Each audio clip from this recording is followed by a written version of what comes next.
Welcome friends, smart office template channel में आपका स्वागत है।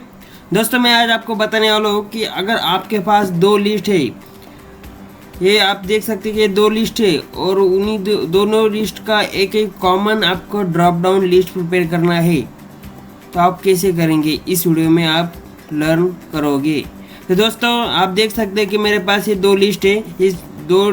ये दोनों भी लिस्ट इस ड्रॉप डाउन लिस्ट में शो हो रही है। देखिए, अब ये BOP 4x9 यहाँ तक इस लिस्ट का डेटा यहाँ तक आया है और बाकी का जो दूसरी लिस्ट है वो उस लिस्ट का जो भी डेटा है वो उसके नीचे शो हो चुका है। तो ये आपको ड्रॉप डाउन लिस्ट कैसे प्रिपेयर करना है, दो कॉलम का डेटा एक ड्रॉप डाउन लिस्ट में कैसा लाना है, आप इस वीडियो के एंड तक वो सीख जाओगे। तो वीडियो स्टार्ट करते हैं। तो दोस्तों, हमारे पास ये दो लिस्ट है और हमें यहाँ ड्रॉप डाउन लिस्ट प्रिपेयर करना है। तो पहले आपको क्या करना है, इस तरह से आपको जो पहले वाली लिस्ट और दूसरी वाली लिस्ट के लेफ्ट साइड में ऐसे एक कॉलम इंसर्ट करके लेना है, दोनों भी लिस्ट, और एक छोटा सा एक टेबल रेफरेंस के लिए क्रिएट करना है। ये जो इस टेबल का यूज़ करके हम दोनों लिस्ट को पहले कंबाइन करेंगे, बाद में यहाँ drop down list data validation में जाके ड्रॉप डाउन लिस्ट अप्लाई करेंगे। तो पहले आपको यहाँ 0 एंटर करके लेना है और सिंपल आपको जो पहले वाली लिस्ट है उसके लेफ्ट साइड में एक फार्मूला एंटर करना है इफ कंडीशन का, इक्वल टू इफ। इसके ऊपर डबल क्लिक करना है और लिस्ट का पहला वाला आइटम सिलेक्ट करना है और इसको इक्वल टू ये या डबल कोट ऐड किया है। तो डबल कोट का मीनिंग क्या है कि अगर ये सेल ब्लैंक हो, डबल कोट का मीनिंग है अगर ये सेल ब्लैंक हो तो क्या आना चाहिए, तो ब्लैंक ही रहना चाहिए इस सेल में। अदरवाइज अगर इस सेल में कुछ डेटा हो तो ऊपर वाले सेल में +1 ऐड होना चाहिए। तो ब्रैकेट क्लोज कर देंगे। इस तरह से फार्मूला अप्लाई होगा। मतलब इसमें कुछ अगर डेटा हो तभी यहाँ सीरियल नंबर आएगा। इसे इस फार्मूले के नीचे ड्रैग करके लेंगे। आप देख सकते हैं कि यहाँ सीरियल नंबर अपीयर हो चुका है। अगर नीचे कौन से भी आप आइटम ऐड करते हो तो उसका सीरियल नंबर ऑटोमेटिकली आ जाएगा। सेम ये इफ का फार्मूला यहाँ भी आपको अप्लाई करना है, इक्वल टू इफ अगर ये सेल ब्लैंक हो, E3 is equal to double quote, means ये सेल अगर ब्लैंक हो तो क्या ब्लैंक ही रहना चाहिए। तो डबल कोट फिर से, अगर ब्लैंक नहीं हो ये सेल तो क्या ये ऊपर वाले जो सेल में +1 ऐड होना चाहिए। ब्रैकेट क्लोज कर देंगे और एंटर करेंगे। या अब ये फार्मूला अप्लाई हो चुका है और इस फार्मूले को आपको नीचे सिंपली ड्रैग करके लेना है। अभी ये या तो हमने फार्मूला लगाया। अभी इस सेल में, अभी इस जो टेबल है, ये टेबल में आपको क्या करना है, पहले यहाँ ऑटोमेटिकली सीरियल नंबर आना चाहिए 1 2 3। तो ऑटोमेटिकली आने के लिए हम पहले क्या करेंगे, इक्वल टू रो का फार्मूला एंटर करेंगे। इसके ऊपर डबल क्लिक करेंगे। अभी रो का फार्मूला इतना एंटर करने के बाद हम देख सकते हैं कि यहाँ 3 आ रहा है। 3 क्यों?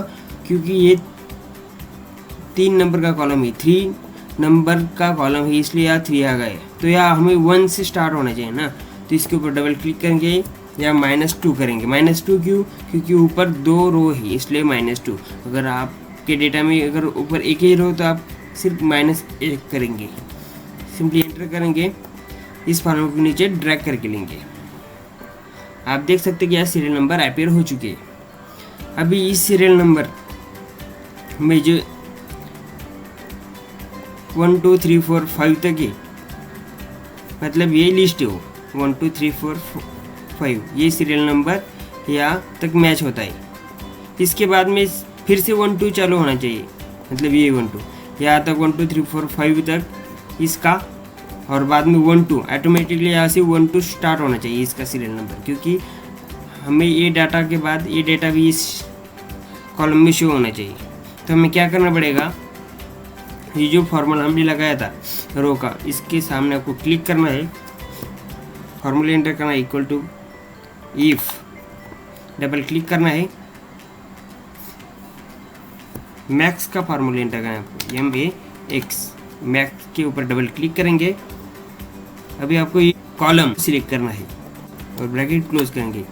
मीन्स अगर इस सेल में जो मैक्स वैल्यू है, अगर ये मैक्स वैल्यू लेस देन हो इस फार्मूले से, row minus row opening bracket closing bracket -2, इसका जो भी रिजल्ट रहेगा, इसके रिजल्ट से अगर ये लेस देन हो मैक्स का फार्मूला का जो रिजल्ट है, तो उस टाइम क्या होना चाहिए, अभी वैल्यू अगर ट्रू हो तो रो का जो फार्मूला है -2, इससे मैक्स वाला ये जो हमने फार्मूला लगाया था, ये मैक्स वाला, इसको कॉपी करके लेंगे Ctrl+C से और सिंपली वो भी यहाँ पेस्ट किया तो चलेगा। अभी ये रो -2 से ये मैक्स माइनस होना चाहिए, ओके। और कॉमा देंगे, अगर वैल्यू फॉल्स हो तो क्या होना चाहिए, जो हमने फार्मूला पहले लगाया था रो -2 जो कि सीरियल नंबर आने वाले उससे सीरियल नंबर आने वाली थी, वो हम पेस्ट कर देंगे। इस फार्मूले को आप अच्छे से समझ लिए और ये सिंपली ऐसा फार्मूला आपको एंटर करना है और इस फार्मूले को नीचे सिंपली ड्रैग करके लेंगे। आप देख सकते हैं कि 1 2 3 4 5 और उसके बाद 1 2 फिर से स्टार्ट हुआ है। अगर आपने यहाँ कुछ आइटम ऐड किया तो अभी देख सकते हैं, देखिए 6 नंबर तक सीरियल नंबर गया, बाद में 1 2 स्टार्ट हुआ। इस तरह से आपको ये फार्मूला का सेटअप करना है। अभी यहाँ सिंपली आपको एक ऑफसेट का फार्मूला यूज़ करना है और एक VLOOKUP का फार्मूला यूज़ करना है। ऑफसेट फार्मूले से आपको ये डेटा लेना है, बाद में VLOOKUP से ये डेटा यहाँ लाना है। पहले इक्वल टू ऑफसेट ये फार्मूला, इसके ऊपर डबल क्लिक करेंगे। रेफरेंस पूछ रहा है तो ये लिस्ट 1 वाला जो रेफरेंस है वो लेंगे, इसको F4 की, कीबोर्ड की F4 की दबा के आपको लॉक करना है, कॉमा देंगे। अभी रो मीन्स नीचे वाला का डेटा, ये 1 यहाँ से यहाँ 1 नंबर है ना, 1 नंबर का रो है बराबर, तो यहाँ 1 आना चाहिए बराबर। पर वो हमें क्या करना पड़ेगा कि या 1 या 2 या 3 या 4 या 5, तो यहाँ सिंपली 1 एंटर करके नहीं जमेगा, तो क्या करना पड़ेगा, रो का फार्मूला एंटर करना पड़ेगा। उसके ऊपर डबल क्लिक करेंगे, ब्रैकेट क्लोज करेंगे। अभी ये मीन्स क्या होगा कि ये 3 नंबर का रो है, तो यार इसका मीनिंग हुआ है कि ये 3 नंबर का है, तो इससे -2 करेंगे। -2 क्यों, क्योंकि ऊपर के 2 रो है इसलिए -2। ब्रैकेट कॉलम, इसी कॉलम में डेटा चाहिए, इसी कॉलम का डेटा है इसलिए 0, ब्रैकेट क्लोज कर देंगे और एंटर करेंगे। इस फॉर्मूले के नीचे ड्रैग करके लेंगे। आप देख सकते हैं कि इस लिस्ट यहाँ अपेयर हो चुकी है। अभी हमें क्या करना है, ये नीचे वाले भी यहाँ शो होना चाहिए, तो इसके लिए आप क्या सिंपल एक फार्मूला एंटर करना है VLOOKUP का। फार्मूले के सामने आपको इफ़ की कंडीशन आप पहले अप्लाई करनी है, if this formula equals to 0 हो, मीन्स यहाँ 0 है ना, तो यहाँ 0 तो यहाँ आना चाहिए ना, तो यहाँ इक्वल टू 0 हो, तो तब क्या होना चाहिए, VLOOKUP का फार्मूला अप्लाई होना चाहिए। VLOOKUP एंटर करना है, उसके ऊपर डबल क्लिक करना है। लुकअप वैल्यू हमारी ये रहेगी, कॉमा देना है। टेबल अरे ये रहेगा बराबर, कॉमा देंगे। 2 नंबर का कॉलम का डेटा यहाँ से, इसलिए 2, 0 ब्रैकेट क्लोज। अभी ये तो होगा वैल्यू ऑफ ट्रू, मतलब 0 होगा तो ये आएगा, पर अगर 0 नहीं होगा तो क्या, पहला वाला जो फार्मूला है ऑफसेट का वही रहना चाहिए। तो सिंपली हम इस Ctrl+C से इसको कॉपी करेंगे और यहाँ पेस्ट कर देंगे और ब्रैकेट क्लोज कर देंगे और एंटर करेंगे। फार्मूले को अभी नीचे आपको ड्रैग करके लेना है। आप देख सकते हैं कि यहाँ डेटा ऐड हो चुका है। अभी ये एरर है, इस एरर को निगलेक्ट करने के लिए इफ एरर का फार्मूला यूज़ करेंगे। फॉर्मूले के सामने आगे आपको इफ एरर टाइप करना है और फॉर्मूले के इन में भी कॉमा देना है।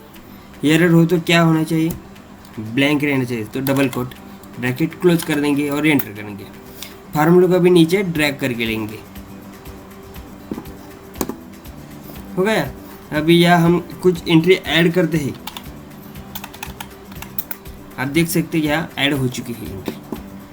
अभी ये जो हमने लिस्ट बनाई इसको हम क्या करेंगे, टेबल फॉर्मेट में कन्वर्ट करके लेंगे, क्योंकि अगर इस या आपने कुछ फॉर्मेटिंग नहीं किया है पर अगर नीचे डेटा ऐड भी करते हो तो ऑटोमेटिक पूरे फार्मूले कॉपी पेस्ट नीचे आना चाहिए, इसलिए हम इसे टेबल फॉर्मेट में कन्वर्ट करके लेंगे।